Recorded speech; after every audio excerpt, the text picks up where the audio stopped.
You can, उसकी फिर आप एक परसेंटेज निकाल सकते हैं कि कितनी एक्यूरेसी है। मैं आपको परसेंटेज एक्यूरेसी में नहीं बता सकता, वो आपका काम है। I can only explain concept. उसको 100 बार टेस्ट करिए, 10 बार फेल करेगा तो 90% एक्यूरेसी, 8 बार फेल करेगा तो 92% एक्यूरेसी, 5 बार फेल करेगा तो 95% एक्यूरेसी। ठीक है, तो ये सब डिपेंड करता है आपके खुद के ऊपर, मेरे ऊपर नहीं करता। मैं तो कर चुका हूँ इसलिए मैं तुम्हें बता रहा हूँ। ओके गाइस, चलो स्टार्ट करते हैं। मैं ट्रेडिंग व्यू में ही खोलूंगा, मैं कोई ब्रोकर यहाँ पर जो है प्रमोट नहीं करने वाला, इसलिए आप कह सकते हो कि मैं ट्रेडिंग व्यू में ही खोलूंगा। बैंक निफ्टी है हमारे पास, इंडेक्स का चार्ट एनएससी, इसका हम ओपन करेंगे। एंड बस आपको इसमें चार्ट को देखना है, बाकी और कुछ मत देखना, ठीक है। इसलिए मैं कह रहा हूँ कोई ट्रेडिंग नहीं करेगा, आप सिर्फ कैंडल्स को देखिए, साइकोलॉजी थोड़ी सी, साइकोलॉजी थोड़ी है वो सब, सप्लाई डिमांड देखना और बाकी सिंपल चल रहा है। चलो गाइस स्टार्ट करते हैं। सो ध्यान से समझिए, मैं इसका पहले 30 मिनट्स के टाइम, भाई बिल्कुल उसी तरीके से चलूंगा जैसे मैं अपने फॉरेक्स और क्रिप्टो में करता हूँ। 30 मिनट्स के टाइम फ्रेम पे इसका एनालिसिस करते हैं, क्या देखने को मिल रहा है क्या नहीं है। ओके, सो मार्केट अपने एक प्रोजेक्टेड मूव के साथ ऊपर की साइड बढ़ रही है, आप देख सकते हो। आफ्टर द, यहाँ पर जब बहुत बड़ा फॉल आया था इस जगह पर, अभी इस मार्केट को खोल के बैठ जाता हूँ मेरे को, वैसे तो मैं खोल चुका हूँ लेकिन कोई बात नहीं, दोबारा खोल जाते हैं। यहाँ पर देखो मैं आपको एक चीज़ दिखाता हूँ कि जब भी मार्केट में टाइम बढ़ता है तो कभी कभी क्या होता है कि वो जो पैटर्न बनाती है ना, बेसिकली जो वेजेस बनते हैं, जो चैनल्स बनते हैं, उस कंडीशन में वो अपने जो पैटर्न्स होते हैं उनके वॉल्यूम को कम करती रहती है। इसके दो रीज़न होते हैं, ठीक है। जैसे मान के चलो एक वेज बन रहा है बड़ा वाला, तो अगली बार जब मार्केट ऊपर जाती है तो वेज थोड़ा छोटा बन जाता है और मूव जल्दी आ जाता है। इसके दो रीज़न होते हैं। सबसे पहला रीज़न होता है कि मार्केट ना एक्सेस वॉल्यूम नहीं देना चाहती, यानी कि एक्सेस वॉल्यूम का मतलब होता है वो वॉल्यूम जो मार्केट को उसी पैटर्न को दोबारा बनाने के लिए उतना ही वॉल्यूम, जैसे यहाँ मान के चलो यहाँ पर टोटल 200 मिलियन डॉलर का वॉल्यूम था, ठीक है।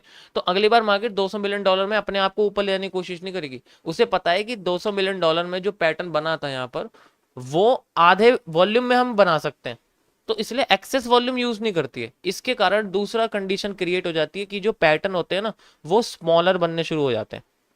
बनते वो सेम है, रिपीटिंग ऑफ स्ट्रक्चर ही बनते हैं, लेकिन वो छोटे बन जाते हैं। इस कंडीशन में मार्केट में जल्दी मूव आ जाता है। अभी जो आप मूव देख रहे हो वो इसी की वजह से आ रहा है।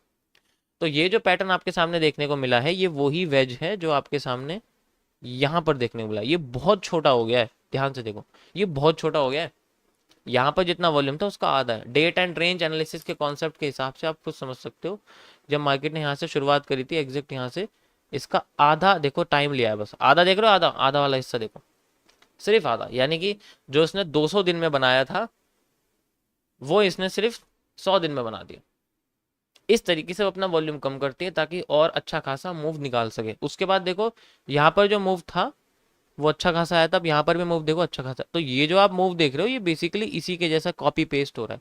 ये भी कॉपी पेस्ट है, देखो एक तो ये है, ये भी है कॉपी पेस्ट, ये भी है कॉपी पेस्ट, इसके दोनों के बराबर है, दोनों सेम मूव है, ठीक है। सो इसके आगे मार्केट किस तरीके से रिएक्ट कर सकती है उसके बारे में हम लोग बात करेंगे। अगर मैं इसको एक रीजन के अंदर नाप दूं तो ये सेम है इसके बराबर, ठीक है। इसका मतलब मार्केट में सेलर्स की कमजोरी आई है, सॉरी बायर्स की थोड़ी कमजोरी आई है। बाइंग ट्रेंड का दो, यस यस, जो बाइंग ट्रेंड है, जो जो बायर्स वाला ट्रेंड है वो आप देख सकते हो थोड़ा सा झुक गया है, यानी कि उसका जो एंगल है वो थोड़ा सा नेगेटिव हो गया है। यहाँ पर ये थोड़ा सा पॉजिटिव था, है ना, थोड़ा सा पॉजिटिव था। तो मार्केट क्या करे, धीरे करके अपने आप को डाउन ट्रेंड में लाने की कोशिश कर रही है, धीरे धीरे करके अपने आप को डाउन ट्रेंड में लाने की कोशिश कर रही है। देखो ये जो एकदम से नीचे गिरी है ना मार्केट, ये कोइंसिडेंस नहीं है, ये इसी का असर है। जब बायर्स कमजोर हो जाते हैं तो मार्केट अपने आप को, पहले बायर्स को लास्ट मूव देने का मौका देती है, लास्ट मूव के बाद एकदम गिरती है। जो एचसीआर का पैटर्न है वो बेसिकली इसी कॉन्सेप्ट के ऊपर डेवलप किया गया है। ऐसे ही होता है कि वो पहले अपने आप को स्लो करती है, फिर एकदम फास्ट करती है, फिर एकदम जीरो कर देती है। अब यहां पर हमारे सामने यहां से लेके यहां तक का जो हिस्सा है, ये जो हमारे सामने डिमांड है, ये बेसिकली वही है जो यहां से लेके यहां तक मार्केट ने क्रिएट करी। और अगर मार्केट ने ये डिमांड क्रिएट करी है तो मार्केट को सप्लाई भी इसके बाद क्रिएट करनी पड़ेगी, जिसकी 50% ये मूव निकाल चुकी है अभी फिलहाल के लिए। सो अगर मैं आपको कॉपी पेस्ट करके दिखाऊं समझ जाओगे, एग्जैक्ट यही दिखेगा आपको।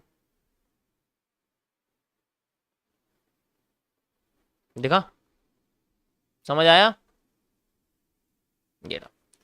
तो इसके हिसाब से मार्केट में फुल डिमांड एरिया था ये मार्केट का, this is a full demand area and markets reversal is coming. अब इसके अंदर जो ये डाउन साइड का मूव आ रहा है, ये बेसिकली देखो मैंने आपको बताया था कि दो तरीके से हो सकता है। जैसे एक तो ये वाली भी कॉपी हो रही है, ये वाली भी कॉपी हो रही है, इसके बाद ये मूव भी कॉपी हो सकता है और ये मूव भी कॉपी हो सकता है। अब इसमें से तुम बताओ कौन सा मूव कॉपी हो रहा है? हमें फास्ट सेलिंग देखने को मिल रही है। अब ऑब्वियस सी बात है, फास्ट सेलिंग इसके अंदर तो है नहीं, फास्ट सेलिंग इसके अंदर है, यानी कि जो जून का इलेक्शन वाला टाइम था वो वाला मूव ये कॉपी कर रहा है ना। तो हम लोग डिमांड तो यूज कर ली, ये वाली सप्लाई ये वाली यूज करनी पड़ेगी। तो अगर सप्लाई हमारे पास यहाँ से लेके यहाँ तक मार्केट में आई थी, सो ये मेरे पास एक सप्लाई है, मैं इसे लेके चलता हूँ, यहाँ से दौड़ा देता हूँ इधर की साइड, ठीक है। ओके, कहाँ चला गया? ये रहा।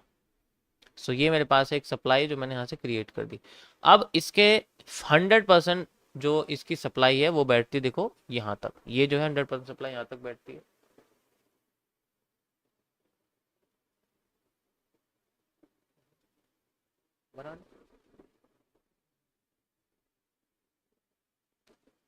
ओके, सॉरी वो ढोकले के लिए पूछ रहे थे।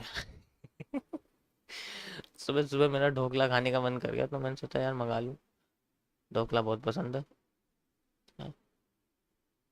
अब ये तो 100% इसका जोन है which is also known as the reversal area. अब इसका जो 50% एरिया है डेट इज, क्योंकि ये भाई इंडियन मार्केट है इसलिए समझ जाओ, है ना, ये इंडियन मार्केट है तो समझ सकते हो तुम इसमें क्या होता है ना।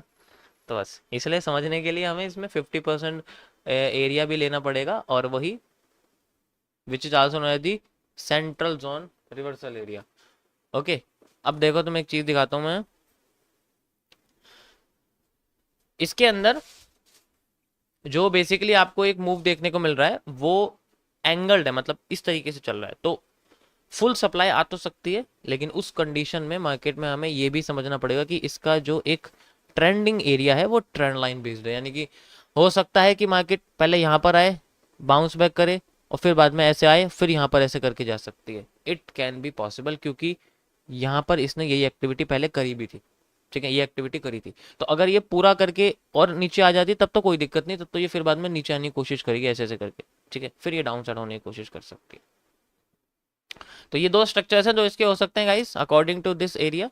सिंपल, बस एक बेस के बेसिस पे मैं अगर यहाँ पर एक पैरेलल चैनल और इजी तरीके से यहाँ ड्रॉ कर देता हूँ और ज़्यादा सिंपल हो जाएगा लोग ऐसे करके, ठीक है। देखो सारा खेल इस पैरेलल चैनल का है। तो पहली कंडीशन मेरी मार्केट की रहेगी कि यहाँ कुछ भी अगर ये करे तो अपने आप को सेंट्रल जोन वगैरह से लाए, फिर ऐसे करके अपने आप को लेके जा सकती, ये इसकी एक्टिविटी रहेगी। पहली कंडीशन मेरी अकॉर्डिंग टू दिस रहेगी, ये मेरा पॉइंट ऑफ व्यू है गाइस, इसको मैं अपने टेलीग्राम चैनल पे अपलोड करूँ, आप देख सकते हैं। बैंक निफ्टी देखो, मैं सिर्फ आज के दिन ही आया हूँ, मैं और नहीं आऊँगा,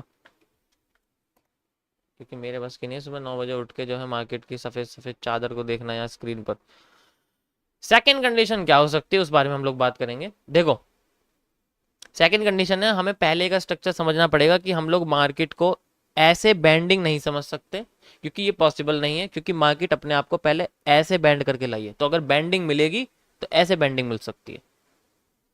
इसके हिसाब से मैं मार्केट में पिछली वाली सप्लाई को यूज नहीं करने वाला हूं, मैं यूज करने वाला हूं अभी वाली सप्लाई को, यानी कि यहां से लेके यहां तक जो मार्केट ने सप्लाई क्रिएट करी मैं इसको यूज करने वाला हूं जस्ट लाइक दिस। और इसके हिसाब से मेरे लिए मार्केट में जो सप्लाई रहेगी डेट इज दिस एरिया, और ये मेरे लिए रहेगा एक मार्केट्स का reversal area like this, simple और सोबर तरीके से।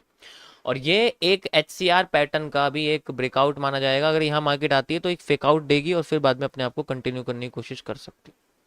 सेकंड कंडीशन मेरी इसके हिसाब से ये रहेगी गाइस कि अगर मार्केट अपने आप को यहाँ लेके आती है, we will see move like this, एक फेकआउट एंड देन मूव